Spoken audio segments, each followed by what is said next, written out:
had only $100 left tonight, and tomorrow morning you had to decide where to invest it, that single decision could shape where you stand 20 years from now.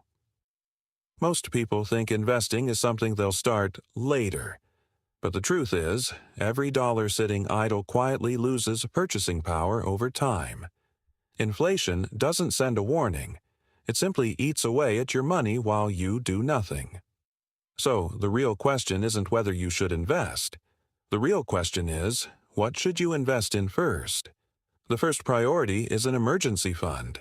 It doesn't sound like an investment, but it's the foundation of every successful financial plan.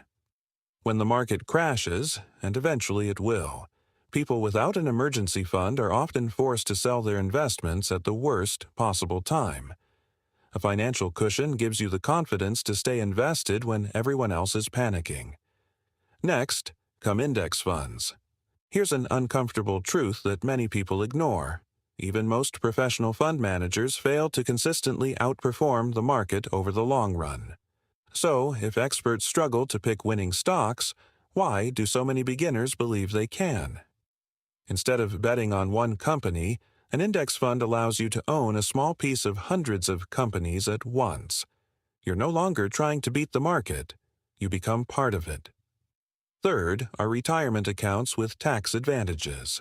They may sound boring, but this is where compound growth quietly does its best work. Every dollar you invest today isn't just a dollar.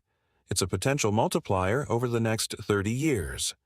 Time is one of the most powerful tools an investor can have. Fourth is real estate, or REITs.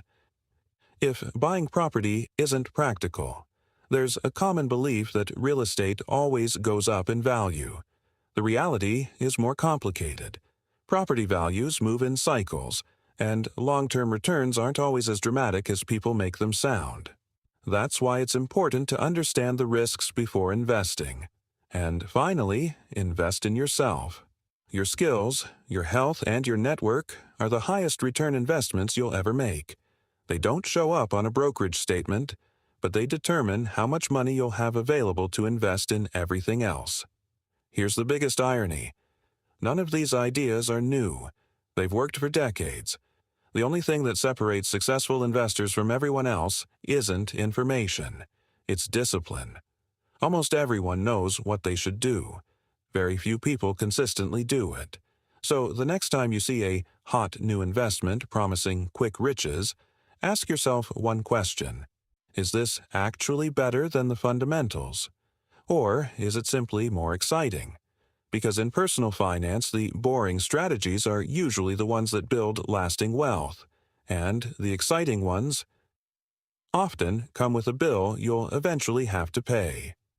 If you enjoyed this video, subscribe to The Dollar Edge for practical investing and personal finance content that helps you build long-term wealth.